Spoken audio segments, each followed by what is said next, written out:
उठा के संगे भौजी के आईनी हाँ घाटे। ए सखी चल ना हो अपना माथे पर दौरा उठा के संगे भौजी के आईनी हाँ घाटे। ओकर देखी के डरे से बात कहीं का विशेष, ओकर देखी के डरे से बात कहीं का विशेष। नैना लड़ गईल मुंडा से हो छठी घाटे आइल हीरो हुंडा से हो। दिल मिल गईल एगो गुंडा से हो। छठी घाटे आइल हीरो हुंडा से हो। दिल मिल गईल एगो गुंडा से हो।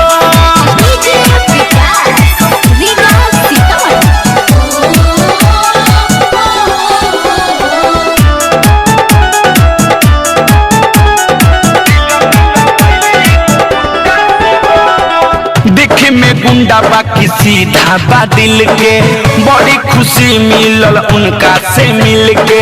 जब से मिलल मन झूमता खिल के। छठी माई कृपा कैली हम पर पघिल के। ऐसा सुना तारू देखे में गुंडा बाकी सीधा बा दिल के। बड़ी खुशी मिलल उनका से मिल के। जब से मिलल मन झूमता खिल के। छठी माई कृपा कैली हम पर पघिल के। उतबारे ना अकेला छटपटाइले मिलेला। उतबारे ना अकेला छटपटाइले मिलेला। डर लागेला झुंडा से हो। छठी घाटे आइल हीरो हुंडा से हो। दिल मिल गईल एगो गुंडा से हो। छठी घाटे आइल हीरो हुंडा से हो। दिल मिल गईल एगो गुंडा से हो।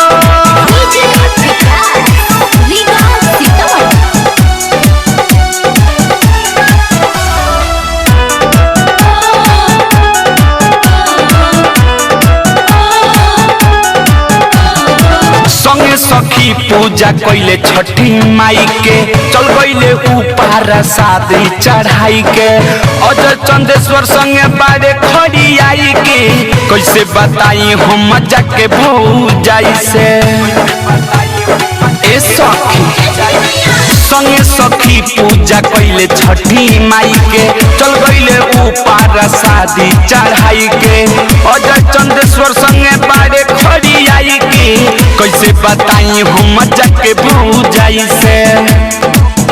बाड़े असुकल बेला लोग गुंडा कहेला। बाड़े असुकल बेला लोग गुंडा कहेला। आइल बाड़े बकुलहरा से हो।